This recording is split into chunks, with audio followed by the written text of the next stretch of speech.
interesting. Following the migrant chaos and violence that we witnessed yesterday in Spain, all of a sudden, the socialist Spanish government and European Union as a whole are doing a completely shameless 180 on the issue of illegal mass migration. Suddenly, Pedro Sanchez, the socialist Spanish prime minister, believes in borders. He's saying it's an invasion of Spanish sovereignty. Spain is actively deporting and removing many of the individuals who came yesterday, which is, I will be honest, welcome news, but at the same time, we cannot deny how fundamentally disingenuous this is, because what we saw yesterday is not all that removed or different from what's been happening in Europe for the past 10 years, actively supported by these governments, but because it happened, I guess, at a slightly larger scale and all at once, suddenly now it's a bad thing. Suddenly now these same exact people are no longer asylum seekers and refugees.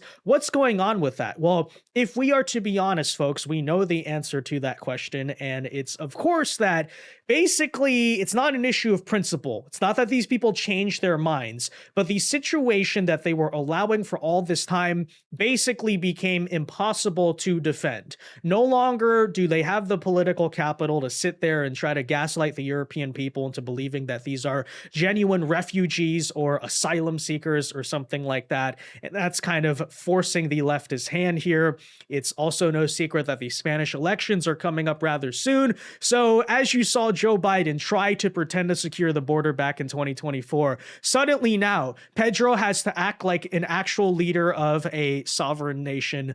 But let's talk about it. Let's break it down, because I find this to be rather shameless, but also kind of interesting, right? Of course, you know, after spending 10 years attacking the far right, oh, the far right is the enemy. The far right got totally vindicated yesterday. And is the supposed far right going to receive any credit for this? No. But let's talk about it. First, though, do us a favor. If you enjoy our content, make sure you hit that like button down below. Subscribe to the channel if you are new. That is the best way to support our work, and it also ensures that you can stay up to date with all of the latest news and coverage. And that said, let's start here. When we sit and ask the question, oh, how did that happen yesterday? Where did this come from? Well, it's not exactly a secret. For years now, the European Union as a whole has allowed this supposed refugee situation to go on, but let's also not forget how particularly radical left Pedro Sanchez himself is. Earlier this year, as we covered on the channel, Sanchez, of course, did what?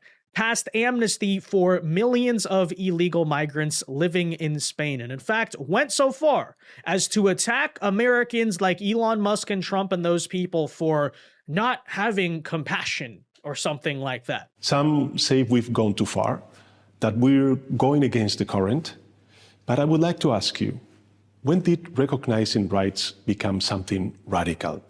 When did empathy become something exceptional?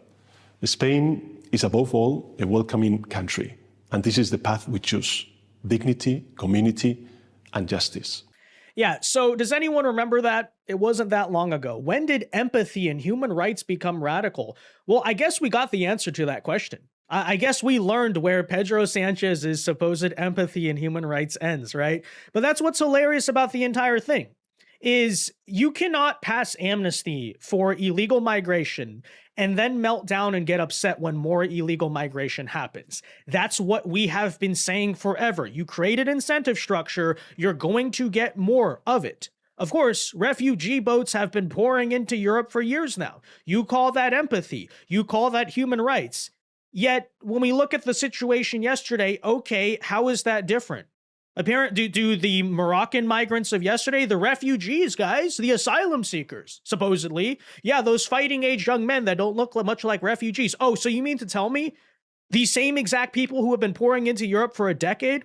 Why suddenly now does it become different? See, all you witnessed yesterday, regardless of what Pedro Sanchez or leftists try to say or claim that, you know, it was an American conspiracy or Israeli conspiracy or whatever nonsense they're saying now, which of course they are, and blaming the government of Morocco, which is certainly involved here. But we cannot deny there is a number one chief reason for this, and it is the logical end conclusion of left-wing policy.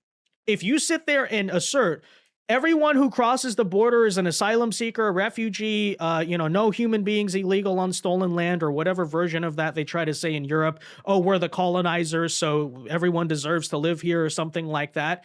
All you witnessed yesterday is the logical end outcome of leftist policy. You support open borders, you get open borders. So again, I ask the question to leftists, why is it different? Why is it different? Oh, because there was too many of them? Because these cities got overwhelmed? Yeah, that's been happening in European capitals for the past decade, and you call us racist and far right. So that's what I find to be hilarious about the entire thing, right? But again, we know the answer. It's not because they're against it. The leftists in Spain are secretly cheering what's going on right now, but they realize, oh, maybe that's too much. Maybe the people won't support that. Maybe we'll lose the support of the people. I hate to do the whole thing of the people will wake up, right? But let's be honest, this is a major scandal. This is sort of a breaking point, arguably, for Spain on just a year before the election, right? It is one of those things for sure that's going to be a major defining talking point, which is why suddenly the left is trying to sweep it up. Suddenly now they're pretending as if they're nationalists who believe in borders. It's just hilarious. But nonetheless, so we see the government response now that after giving out amnesty to a bunch of them, for some strange reason, Spain is now claiming that they have deported or returned about 37,500 of the invaders yesterday from Ceuta. So in other words, deported a bunch of them who came over. The official government estimate by Spain is that 49,000 people crossed in, so that would be the majority of them. Although we tend to believe it probably was much higher than that, and Spain's likely undercounting the numbers on purpose to make it seem like less of a crisis than it really is. I don't think that's a crazy concept. I'd also like to verify whether these people have actually been returned, because maybe you put them on buses and then secretly resettle them across the country, because that's what you always do. Today, some estimates indicate that the official figure is far too low. There could be perhaps 80 to 100,000 migrants who've crossed into Spanish territory. And this is a vision of America's future if the socialists, the communists take power. So, the thing is, this isn't random. This is Spanish Supreme Court ruled that limited the immediate return of migrants intercepted after reaching Ceuta by sea. And then they had a 2025 program that told undocumented migrants who did not commit crimes, basically, you can stay. So if you're in Morocco living in squalor, you go, this is my chance. I'm going. I'm out of here. The White House says this. Yes. President Trump has long warned that Europe that would happen if they continue to implement far-left globalist policy. Yeah, so let's not get it twisted. All that happened yesterday is that the global libtard menace created an incentive structure for this to happen through law, right? It's official policy. It happened, and now they're saying, we don't know how this happened. It's pretty astonishing, right? But anyways, so here is what Pedro Sanchez is now saying. All of a sudden, again, empathy and human rights, I guess that has now become radical, right? Because here is his statement. What has happened is an attack on Spain's territorial integrity and deserves our most resounding and energetic condemnation. Well, why is that? I thought Spain didn't have territorial integrity. By the way, isn't Ceuta basically a colony in Morocco? Because heckin' imperialism and left-wing ideology, right? We totally ignore thousands of years of Islamic conquest and killing and pillaging of the Iberian Peninsula, but Europe, the white people are the bad guys, et cetera, et cetera. No, now suddenly it's, freaking our territorial integrity actually matters. Okay. So all of Spain stands with the people of Ceuta, blah, blah, blah, blah, blah. So, hilarious, right? Now the leftist leaders are saying our territorial integrity was attacked. Same thing from Ursula Von der Leyen, the commissioner, of course, of the European Union. Of course, hey, you look at the EU as an institution, Spain has a lot of blame, but obviously the EU, a massive supporter of this very migration for the past several years. But suddenly they're now shifting their tone as well, right? Here is what she said. The images from Ceuta are unacceptable. Again, why? Why are they unacceptable? That's just the refugees and asylum seekers that you have been supporting. So what's the difference? We cannot allow anyone to come to our union without abiding by our rules. Now the rules matter, right? Oh, suddenly now there's a legal process. Just hilarious. But look, I hate to do the whole thing of a wake up moment, as I said, but maybe one kind of silver lining of this whole situation is that perhaps it will be the dam finally breaking, right? This is obviously social attitudes in Europe for years have been trending against the migration, but because contrary to popular opinion, European countries are not actually democracies. The elected leadership, of course, keeps on doing the same thing, even though the people overwhelmingly oppose it. But perhaps this is the paradigm shift moment that kind of changes en masse social and political attitudes on immigration, in the same sense that, for example, we saw what happened in the 2024 election, but now even Democrats, although they don't believe in those things, at least give lip service to the concept of, oh, we agree, we should have a secure border, right? Simply because it's politically unfeasible for them to keep on advocating for open borders, maybe that, look, again, I hate to do that because, you shouldn't need to destroy your own countries in order to wake people up and realize that you have to save it. But if that's something that has to happen, I suppose, I don't know, that's a silver lining of the whole thing. I mean, I do find it to be kind of hilarious that all of a sudden you have global libtards kind of coming out and saying that they support territorial sovereignty or integrity. But of course, on the flip side, it's also worth noting some of the brain dead nonsense we've seen in response because, the 180s, the flip-flopping, it wasn't just done yesterday and today by leftists who were initially saying they're refugees, they're asylum seekers. Oh, now we believe in territory, guys, because the people got angry. Same thing, by the way, is happening from the third world and the Islamic world in themselves. For example, yesterday, what was going on? We had low IQ characters like Sneeko, right? Muslim guy, whatever, going out and saying yesterday that, and these are his own words, right? The rest of Europe is next, inshallah. So, the Islamic world is going on cheering this. Yes, we're retaking it, right? We're reclaiming Al-Andalus for ourselves, etc., etc.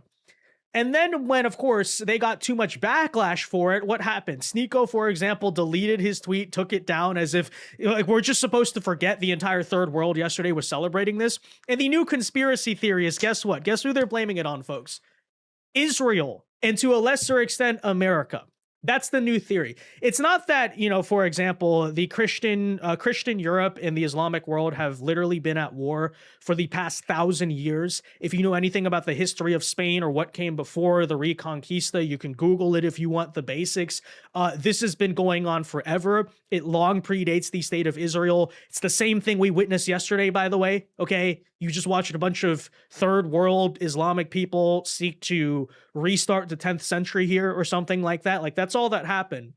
But I guess the new theory is apparently, and they're spreading this all over the place, that because the far left-wing president over in Spain, Pedro Sanchez, is anti-Israel, he's anti-Zionist, therefore Israel did this as a conspiracy to get revenge on Spain or something like that. And they're even going out apparently and accusing, have you seen this, Marco Rubio? They're saying because some U.S. congressional committee years ago said that Ceuta should be Moroccan, clearly the Zionist American empire is forcing the mass Muslim migration onto Europe, which is hilarious because, folks, 24 hours ago, you were saying this right here. You were saying the rest of Europe is next. Suddenly now you're going to sit there and I guess you're admitting now that these people who you were celebrating, your people, are now suddenly criminals and terrorists. And actually, it was an Israeli op to go invade, Spain on behalf of Morocco.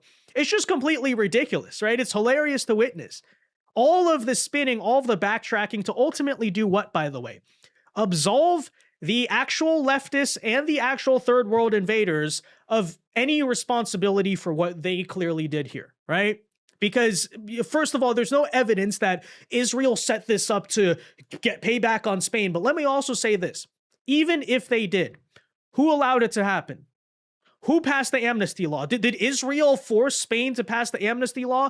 No, because I was reliably informed, by the way, by you guys that Pedro Sanchez is a hero because he's anti-Israel, right? oh, gee, you mean to tell me that some anti-Israel leader, oh, he's so based, guys. I mean, the real divide is like Israel versus not Israel, whatever, in politics. It's not left versus right. Oh, turns out that guy's just like your typical stupid leftist who also passed amnesty, who also created a legal system to allow these people in.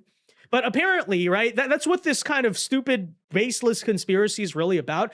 It's to absolve, first of all, the actual Islamic world for celebrating this yesterday and celebrating this as it always happens. But then secondly, of course, absolve the traitorous governments in the West, the traitorous left-wing governments. And yes, that includes the anti-Zionist ones, guys, right? The anti-Zionist, oh, they're anti-Zionist. The anti-Zionist government in Spain completely betrayed its own people by allowing this to happen. And sure, you could also say that pro-Israel countries sometimes allow mass migration as well, but notice how it really has nothing to do with Israel, right? It has to do with the fact that the West is being ruled by traitors who are allowing the third world invasion of their countries. And that's the key takeaway. That's what it's really about. And all the other mental gymnastics to try to make it about something else, try to make it about Israel or a Jewish conspiracy or something, whatever, as if, by the way, there needs to be a Jewish conspiracy to cause apparently Muslims to go and try to conquer and pillage the Christian world. It's not like they've been doing that literally since the inception of that religion, right? Again, it's not like this has been happening for the past 1,000 years, long before the state of Israel was created. But no, what that stupid nonsense, coming, by the way, directly out of, the jihad world over there, is, of course, again, really about is to absolve the people who are actually responsible, which is, of course, the libtards in the end. That's what happened, okay? So the libtards themselves can sit there and suddenly pretend they support territorial integrity. The third worlders posting from Pakistan and the Islamic world can now suddenly say it's actually an Israeli conspiracy because Pedro Sanchez is anti-Zionist or something and he's really the hero here. But no, at the end of the day, we know where the blame actually lies, okay? It's not complicated. It's not complicated. So anyways, though, let me know your thoughts on this, guys, in the comment section down below. Be sure to leave a like on this video, subscribe to the channel if you are new. We will be taking this weekend off. I'm traveling, so unless something crazy happens, I'll hopefully see you back here on Monday. But until then, guys, have a great weekend. God bless and peace.